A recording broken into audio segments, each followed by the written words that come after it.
धन्यवाद, धन्यवाद। परमपिता परमेश्वर, हम आपका हृदय से धन्यवाद करते हैं आपके महान प्रेम, अद्भुत अनुग्रह और अद्भुत सामर्थ्य के लिए, आपकी योजनाओं के लिए जो आप पवित्र आत्मा के द्वारा हर विश्वास करने वाले के जीवन में पूरी करके अपने वायदों को उसके जीवन में पूरा करते हैं और उसके जीवन से अपनी महिमा को प्रकट करते हैं। हम आपका हृदय से धन्यवाद करते हैं और चाहते पिता परमेश्वर के जितने आपसे वास्तव में प्रेम रखते हो और आप पर भरोसा रखते हैं, उनको आप अपने पुत्र प्रभु यीशु मसीह की आत्मिक देह अर्थात कलीसिया में जोड़ देते हैं, ताकि उनके जीवन में आत्मिक पालन पोषण का कार्य शुरू हो और पवित्र आत्मा पवित्र वचनों के द्वारा उनका आत्मिक पालन पोषण हो और वो आत्मिक तौर पर पूरी तरीके से परिपक्व होकर पवित्र आत्मा के फलों के प्रकटीकरण के द्वारा सिद्ध होकर आपकी महिमा के लिए तैयार हो सके, ताकि उनका जीवन आपकी महिमा का कारण बने। हम आपका धन्यवाद करते चाहते प्रभु, आपकी योजना इस प्रकार सबके जीवनों में पूरी होना चाहती है। चाहते प्रभु, जितने लोग आप पर वास्तव में विश्वास करते, भरोसा रखते और जिनको आप अपने पुत्र प्रभु यीशु मसीह की आत्मिक देह अर्थात कलीसिया से जोड़ देते हैं और उनके जीवन में आत्मिक पालन पोषण के कार्य को शुरू करते हैं, चाहते प्रभु उन सब लोगों का जीवन, उनका मन स्थिर हो जाता है और वो विश्वास में परिपक्व होने लगते हैं और उनके जीवन में प्रभु सब बातें स्थिरता की ओर बढ़ने लगती हैं। हम आपका धन्यवाद करते हैं आपकी इस प्रकार की योजना के लिए, जो पवित्र आत्मा के द्वारा हर विश्वास करने वाले के जीवन में आप पूरी करना चाहते हैं। आपकी मर्जी पूरी हो और आपकी महिमा प्रकट हो और आपका नाम महिमान्वित हो, यही हम चाहते हैं। इस प्रार्थना को आपके इकलौते पुत्र प्रभु यीशु मसीह के नाम से मांगते हैं, आमीन। The voice of God, session 67, leading to heaven through the Passover, यानी फसह के पर्व की विधि के द्वारा परमेश्वर हमें स्वर्गीय बुलाहट में आगे लेके जाता है और अनंत जीवन की ओर ले जाता है। In order to give us eternal life through the Passover bread and wine representing his flesh and blood, यानी जिस तरीके से हम देखते हैं कि अनंत जीवन फसह के पर्व यानी ब्रेड एंड वाइन, रोटी और वाइन जो रिप्रेजेंट करता है इस बात को, रोटी रिप्रेजेंट करती है यीशु मसीह की देह को और वो कटोरा जो है वो रिप्रेजेंट करता है यीशु मसीह के लहू को। God himself had to be sacrifice, यानी जो परमेश्वर ने अपने आप को खुद बलिदान किया। Why did God desire to give us eternal life, क्यों परमेश्वर की इच्छा है कि वो हमें अनंत जीवन दे। Enduring all suffering and sacrifice, बावजूद इसके उसने इसी चीज के लिए उसने कितना कष्ट सहा और कितना उस बलिदान को सहा। We can get the answer to this when we understand what heaven is like. ये बात हमें तब समझ में आती है कि प्रभु ने हमारे लिए कितना कष्ट सहा और उस मृत्यु को सहा ताकि हमें वो मिल जाए जिसके कि हम लायक नहीं है, वो स्वर्ग। तो स्वर्ग को हम समझते नहीं कि स्वर्ग है क्या। प्रकाशित वाक्य उसका 21 अध्याय का 4 पद पढ़ेंगे। प्रकाशित वाक्य उसके 21 अध्याय का 4 पद। पहले तो हमको ये समझना है कि स्वर्ग है क्या वचन के अनुसार। हमारी कल्पना में क्या स्वर्ग है, ये सबकी कल्पना में अलग अलग है। वो उनकी आंखों से, यानी परमेश्वर मनुष्यों की आंखों से सब आंसू पोंछ डालेगा। ये वाली बात को पूरा करने के लिए प्रभु यीशु मसीह ने मानव रूप धारण किया और उसको पतन की अवस्था से छुड़ाने के लिए दुख सहा और उस मृत्यु को जिसके द्वारा उसने हमारे ऊपर से वो आत्मिक मृत्यु का प्रभाव दूर किया जाए और हमें परमेश्वर की संतान बनाया जाए। इसलिए और इसके बाद मृत्यु नहीं रहेगी और ना शोक, ना विलाप, ना पीड़ा रहेगी। जब आप मसीह में आ जाते हैं और आपके प्राणों का पुनरुत्थान हो जाता है तो शोक, विलाप और ये सब चीजें खत्म हो जाती हैं। आप बिल्कुल, आपके लिए सब कुछ सामान्य रहता है कि अरे ठीक है ये तो जीवन का हिस्सा है। वह आपके प्राणों पर असर डालना बंद कर देता है। पुरानी बातें जाती रही, पुरानी बातें अब देखिए, जो कोई मसीह में वो नई सृष्टि, तो आपके जीवन से वो पुराने विचार, पुराना स्वभाव, पुरानी हरकतें, पुराना सब कुछ खत्म हो जाता है, मसीह में नया हो जाना। Heaven is a place where there is no more death. स्वर्ग वो जगह है जहां मृत्यु नहीं, मृत्यु के पार हो जाना यानी स्वर्ग में जाना। अब एक बात बताइए, जो कोई मसीह में है वो कहां है? स्वर्गीय स्थानों में आ गया। अभी स्वर्ग में इसलिए नहीं क्योंकि अभी देह है, अभी वो प्राणों के अनुसार देखे तो वो स्वर्गीय स्थानों में आ गया, हेवनली रेल्म में आ गया। इसीलिए यीशु मसीह ने कहा था, जो जिन्होंने मुझ पर विश्वास कर लिया वे मृत्यु को पार करके जीवन में प्रवेश पा चुके। तो हम यीशु मसीह पर विश्वास करके स्वर्गीय स्थानों में चले जाते हैं, लेकिन स्वर्गीय स्थान में टिक नहीं पाते जब तक कि पवित्र आत्मा के द्वारा हम सिद्ध नहीं हो जाते। हम वो स्थान तो पाते हैं, परमेश्वर की ओर से घोषणा हो जाती है, लेकिन हम उस स्थान में प्रवेश नहीं पाते, क्योंकि हमारा जीवन इस बात की, इसकी उल्टी गवाही दे रहा होता है। इसलिए लोग बुलाए हुए बहुत है, चुने हुए थोड़े, ये वाला पार्ट काम करने लगता है। Therefore, those who will die someday will never be able to enter the kingdom of heaven. इसलिए अगर आप देखिए इस नजरिए से, तो सब लोग, जो मृत्यु होती है, फिजिकल डेथ हो जाती है, तो सब लोग स्वर्ग के राज्य में प्रवेश नहीं पाएंगे। ये सब पा जाएंगे, क्योंकि सब तो दावा करते हैं, हम प्रभु पर विश्वास करते हैं, हे प्रभु सब कर रहे हैं, लेकिन सबको वहां प्रवेश नहीं मिलेगा। पहले सच्चाई जान लो, यहीं पर रहते रहते अपना रास्ता सही कर लो। This is why Jesus eagerly desired to give us eternal life. इसीलिए प्रभु यीशु मसीह की ये तीव्र इच्छा थी कि हम सबको वो अनंत जीवन दे। He commanded to keep the Passover in order to make human beings. यानी प्रभु यीशु मसीह ये चाहता है कि हम फसह के पर्व की विधि को जैसा वो चाहता है वैसे पूरी करें। जैसा संस्थाएं कर रही हैं, जैसा लोग बता रहे हैं, जैसा लोग करवा रहे हैं, वो गलत है।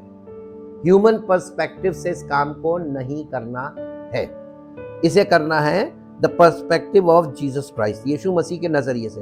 Who were destined to die, यानी उस नजरिए से आप देखिए तो कौन मृत्यु में जाएगा? Immortal beings and take them to heaven, destined to die immortal beings and take them to heaven. इसीलिए प्रभु यीशु मसीह हमको शारीरिक मृत्यु से पहले हमें स्वाभाविक मृत्यु के द्वारा हम अपने यानी कलीसिया में प्रवेश देता है, और पवित्र आत्मा पवित्र वचनों के द्वारा हमारे अंदर से करप्शन को, हमारे भीतरी मनुष्य से खत्म करके, और इस मरणहार प्राण को अमर कर लेता है, इससे पहले कि शारीरिक मृत्यु आए। और उसके बाद जब शारीरिक मृत्यु आती है तो हमारा प्राण प्रभु में सुरक्षित है, और देह वो दे देता है। देह की प्रॉब्लम नहीं है, मिट्टी की देह वैसे भी वहां नहीं जा सकती, तो केवल हमारी शारीरिक मृत्यु, शरीर की मृत्यु होती है, लेकिन हमारी मृत्यु नहीं होती, हमारे शरीर की मृत्यु होती है। In order to make human beings who were destined to die immortal beings and take them to heaven, we cannot look forward to the kingdom of heaven if we do not keep the Passover against God's command. और अगर हम स्वर्ग के राज्य की ओर के लिए सतर्क नहीं रहते और प्रभु यीशु मसीह के अनुसार उस फसह में पार्टेक नहीं करते, उसमें हिस्सा नहीं लेते हैं, तो हम उस परमेश्वर की इच्छा के विरोध में हैं, और इसलिए हम अनंत जीवन या परमेश्वर का राज्य प्राप्त नहीं कर पाएंगे। मत्ती रचित सुसमाचार 7 अध्याय 21 पद से पढ़िए।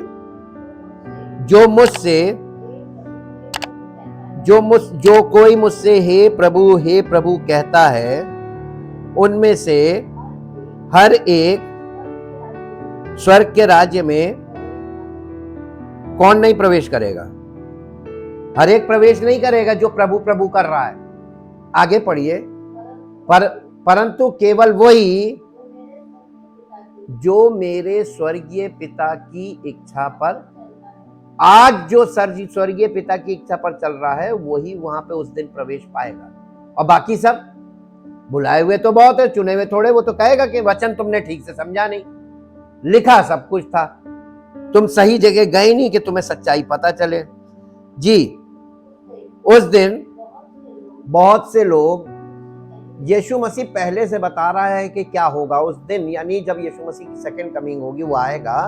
बहुत से लोग मुझसे कहेंगे, हे प्रभु, हे प्रभु, क्या हमने तेरे नाम से, भविष्यवाणी का मतलब परमेश्वर के वचन का प्रचार करना, भविष्यवाणी नहीं की, और तेरे नाम से दुष्ट आत्माओं को नहीं निकाला, और तेरे नाम से बहुत से आश्चर्य कर्म नहीं किए, तब मैं उनसे खुलकर कह दूंगा। अब बताइए, ये जो काम वो गिना रहे हैं, ऐसा दुनिया में सब लोग कर रहे हैं, क्या ये करने वाले लोग बच जाएंगे? नहीं। वो कहने लगा ना, ये तुमने कुकर्म किया। तो बताइए, सेवकाई जिस प्रकार की आज चल रही है, अगर आप यीशु मसीह के नजरिए से देखिए तो कुकर्म है। पौलुस कहने लगा, मैं अपने आप को मारता कूटता हूं, वश में करता हूं, कहीं ऐसा ना हो औरों को प्रचार करूं, खुद निकम्मा ठहरूं। आज लोग जो प्रचारक है, क्या वो इस नजरिए से सेवकाई कर रहे हैं, प्रचार कर रहे हैं कि अपने आप को करेक्ट कर रहे हैं, अपने आप को मारकूट के वश में कर रहे हैं, या दूसरों पे लगे हुए हैं? तो कुकर्म है, कुकर्म है। पौलुस कहने लगा, मैं यहूदियों के लिए यहूदी बना, अन्य जातियों के लिए अन्य जाति बना, मैं हर एक के लिए सब कुछ बना, ताकि किसी न किसी रीति से किसी का उद्धार करा लूं। इस पॉइंट ऑफ व्यू से वो सेवकाई कर रहा था। आजकल लोग क्या कर रहे हैं? सब अपने अपने मत में खींच रहे हैं, और यीशु मसीह कहने लगा, तुम अपने मत में एक व्यक्ति को लाने के लिए जल थल में फिरते रहते हो, मिशनरी ट्रिप्स करते हो, प्रीचिंग करने जाते हो, और जब वो तुम्हारे मत में आ जाता, अपने से दूना नार की बना। तो कुकर्म हुआ कि नहीं हुआ मिनिस्ट्री? यीशु मसीह के नजरिए से मिनिस्ट्री को देखिए आज जो चल रही है, यीशु मसीह के नजरिए से प्रीचिंग देखिए जो आज चल रही है, तो आपको पता चल जाएगा स्पष्ट। और ये काम बिना पवित्र आत्मा के यीशु मसीह के नजर से आप देख नहीं पाएंगे। इसलिए वो पहले से बोल रहा है, in the old and new Testament God will for us was to keep the Passover, यानी पुराने नियम और नए नियम दोनों में परमेश्वर हमारे लिए फंसे है। Only those who keep the Passover in obedience to God's will can enter the eternal kingdom of heaven. केवल वो जो परमेश्वर की आज्ञा मानता और उसकी इच्छा में जीवन व्यतीत करता है, वही परमेश्वर के राज्य में प्रवेश करेगा। यही हमारा पासओवर, यही हमारा फसह है। अब आपको समझ में आया कि फसह स्पिरिचुअल किस रूप में माना गया है? परमेश्वर की आज्ञा मानना और उसकी इच्छा पूरी करना, यही हमारा फस है। क्योंकि बलिदान तो यीशु मसीह ने दिया ना, और परमेश्वर ने अपने पुत्र को बलिदान किया, उसमें हमारा कोई रोल है ही नहीं। हमको तो यीशु मसीह पर विश्वास करने का मतलब यीशु मसीह के द्वारा पिता परमेश्वर पर विश्वास करना, यीशु मसीह के द्वारा पिता परमेश्वर की इच्छा में जीवन व्यतीत करना शुरू करना, यही हमारा बपतिस्मा है, यही हमारा समर्पण, हमारा बपतिस्मा है। पानी के बपतिस्मे से भी कुछ नहीं होगा। The saints of the early church who lived according to the will of God keep the Passover of the new covenant. अब आप देखिए, पुराने नए नियम के वो जो पहली सदी की कलीसिया के जो यीशु मसीह के चेले थे, उन्होंने परमेश्वर की इच्छा के अनुसार जीवन बिताया, और यही उनके लिए नई वाचा में फसह की विधि थी। अब इसी के लिए पहला कुरिन्थियों 5 अध्याय 7 और 8 पद पढ़िए। पहला कुरिन्थियों, इस पॉइंट ऑफ व्यू से हम इसको पढ़ेंगे। पहला कुरिन्थियों 5 अध्याय उसका 7 और 8 पद, यहां इस प्रकार से लिखा हुआ है, पुराना खमीर निकाल कर अपने आप को शुद्ध करो कि नया गुंदा हुआ आटा बन जाओ, यानी पुराना मनुष्यत्व तुम्हारे अंदर से खत्म हो जाए, मर जाए, और नया मनुष्यत्व तुम्हारे अंदर उत्पन्न हो जाए। जी, ताकि तुम अखमीरी हो जाओ। खमीर दिखाता है करप्शन को और पाप को, और पाप के स्वभाव को, वो तुम्हारे अंदर मर जाए भीतरी मनुष्यत्व में, और परमेश्वरी मसीही स्वभाव तुम्हारे अंदर आ जाए। जी, क्योंकि हमारा भी फसह जो मसीह है बलिदान हुआ है, इसलिए आओ हम उत्सव में आनंद मनाएं ना तो पुराने खमीर से और ना बुराई और दुष्टता के खमीर से। ये बुराई और दुष्टता ये सब खमीर है, परंतु सिधाई और सच्चाई की अखमीरी रोटी के साथ बनाए, यानी नए मनुष्यत्व के साथ हम प्रभु की महिमा करने के लायक बने। और the word therefore here means because Christ our Passover lamb was sacrificed on the cross. Apostle Paul did not say that we do not need to keep the Passover because Jesus was sacrificed on the cross। यहाँ पौलुस ये नहीं कह रहा है कि यीशु मसीह हमारे लिए बलिदान हुआ, वो हमारा फसह का मेमना है। इसका मतलब ये नहीं कि अब हम फसह की विधि को खत्म कर दें, ये नहीं कह रहा है, बल्कि यहाँ से फसह की विधि स्पिरिचुअल अप्लाइड हो जाती है। Need to keep the Passover because Jesus was sacrificed on the cross. Rather बजाय इसके वो ये कह रहा है ही मेंट that because Jesus, who is the reality of the Passover lamb, was sacrificed on the cross, we must keep the Passover। ये पौलुस ये कह रहा है चूंकि हमारा मेमना यीशु मसीह है जो बलिदान हुआ है, इसलिए आओ हम उस अपने मेमने के लिए आनंद मनाएं और उस दुष्टता से जिससे छुड़ाने के लिए वो बलिदान हुआ, वो दुष्टता हमारे जीवन से दूर हो, ताकि वो बलिदान हमारे जीवन के लिए सिद्ध हो जाए। तब जो लोग आपको आज देख रहे हैं, जब आपका जीवन परिवर्तित होगा, तब वो परमेश्वर की महिमा करने लगेंगे। The new covenant pass over contains the great love of God. ये जो नए वाचा का फसह का पर्व है, ये इस बात को दिखाता है। The new covenant contains the great, यानी इस नई वाचा के फसह के पर्व में परमेश्वर का महान प्रेम, Who wants to lead us to heaven, जो हमें स्वर्ग पहुंचाना चाहता है, अनंत जीवन में ले जाना चाहता है। Just as the early church, जैसा कि पहली सदी की कलीसिया kept the Passover even after Jesus was sacrificed on the cross।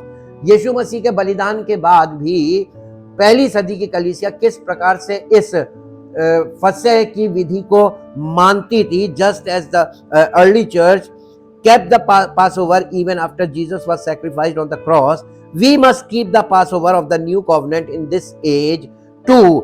वैसे ही हम भी आज इस युग में परमेश्वर अपने मसीह के, हमें अपने मेमने के उस बलिदान को पर्व के रूप में अपने जीवन में मनाकर सबको ये दिखाएं कि यीशु मसीह की मृत्यु हमारे जीवन को परिवर्तित करने, हमारे पापों के लिए मरा, हमें दुष्टता से छुड़ाने के लिए मरा, और वो सब कुछ हमारे लिए हुआ ताकि हम चंगाई पाएं और नया जीवन पाएं।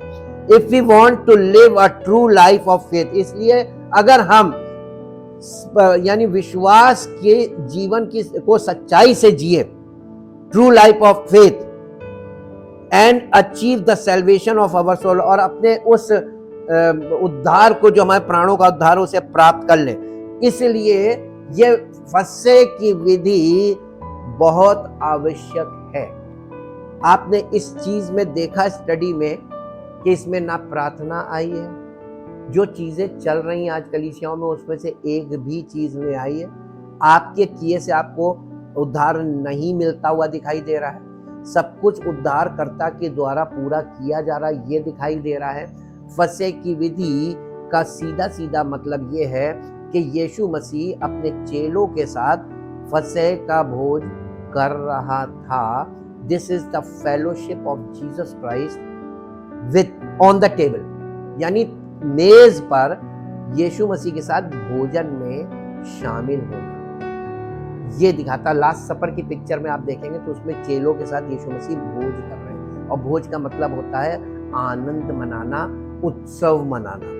यीशु मसीह के साथ उसके चेले उत्सव मना रहे हैं, जबकि वो उस उत्सव में जो संदेश था वो आनंद का नहीं, दुख का संदेश था कि अब मैं पकड़वाया जाऊंगा, मारा जाऊंगा, गाड़ा जाऊंगा, तीसरे दिन जी उठूंगा। ये संदेश के साथ वो उस उत्सव को मना रहे थे, अंतिम भोज में।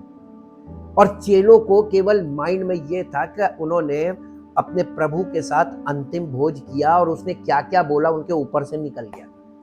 लेकिन जब यीशु मसीह जी उठा, तो जब वो स्पिरिचुअल रेल्म में हो गए, पवित्र आत्मा के वश में हो गए, तब बहुत सी चीजें उनको स्पष्ट हुई जो पवित्र आत्मा के द्वारा पत्रियों में लिखी गई, पार्ट्स में। इसलिए लोगों को स्पष्ट नहीं है। और हम लोग जब पवित्र आत्मा के नजरिए से वचन में जाते हैं तो पवित्र आत्मा उस नजरिए को और उस पर्सपेक्टिव को जो परमेश्वर की योजना के अनुसार है उसे हमारे सामने खोलना शुरू करता है, ताकि हम परमेश्वर की विधि को अपने जीवन में पूरा होने दें। हमारे किए से कुछ नहीं है, सब कुछ उसका किया हुआ है। कलीसिया जहां पिता, पुत्र और पवित्र आत्मा, कलीसिया में 3 चीजें बहुत आवश्यक हैं। आपको कैसे पता चलेगा अ डेड चर्च और living church? What is the difference between a living church और डेड चर्च? कैसे पता चलेगा?